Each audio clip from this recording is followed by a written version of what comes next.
This is stupid. As a matter of fact, I think I called him and said, "Is there a misprint here? You're doing Jadot Bourgogne Blanc?" Yeah. Well, I don't know. Part of the fact that we were able to get this wine, I think, has a lot to do with the fact we're tied to the brand. They like us. We've interviewed their winemakers, 2 of them.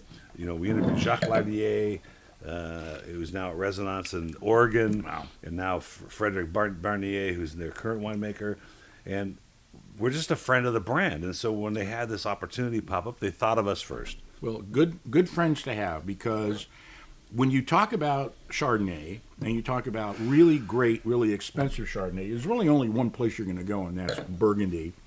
And without question, Jadot probably makes more great Burgundy than any other producer.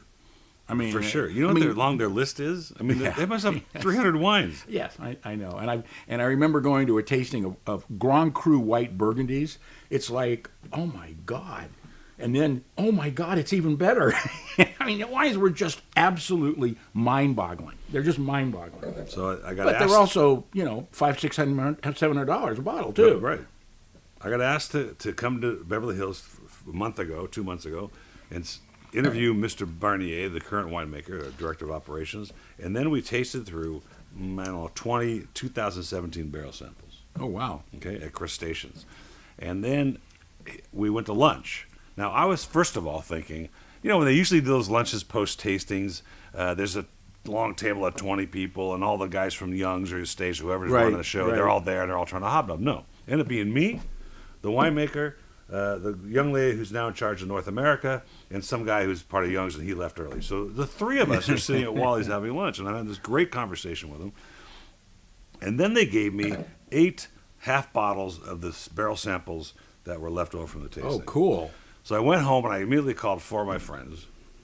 I didn't get a call. I don't remember a call. Shit. I don't remember a call. I mean, I might have had my phone turned off because it was at 2 o'clock in the morning. But these are aspiring guys that have cellars in their homes and are trying to learn about wine. Me right? too. Yeah, me like too. you need to learn about it. And they freaked out. Just because. But what were they? Oh, there was a Pomar, and there was a Saint Louis. Sauvignon Le Bon? Yeah, Sauvignon Le Bon. No, I don't think that's Sauvignon Le Bon. He poured that at the other thing, though. The white. No, it was a Sauvignon. Yeah. Sauvignon Le Bon Blanc. Yeah. That That's one of is them. an amazing bottle of wine. Nobody knows it even exists because it's probably 1% of the entire. It wasn't their appellation brand. is It was white. their other. They own another brand that makes that. Well, it was used so to be good. under the Jadot label. They used So to make good. a Sauvignon Bon Blanc. I used to drink it, 50 years ago.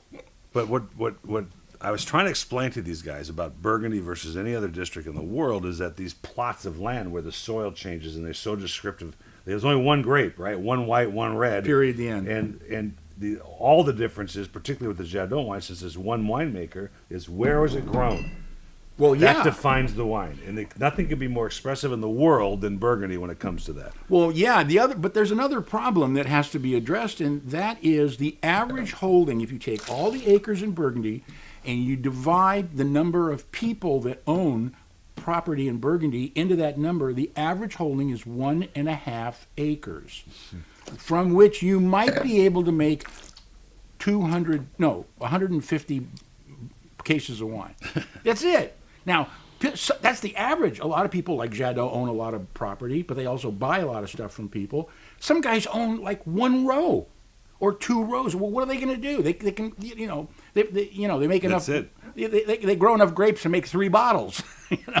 So that's so interesting because when I interviewed a winemaker from Bordeaux, that family that owned this winery tried to buy in Burgundy. They weren't allowed in.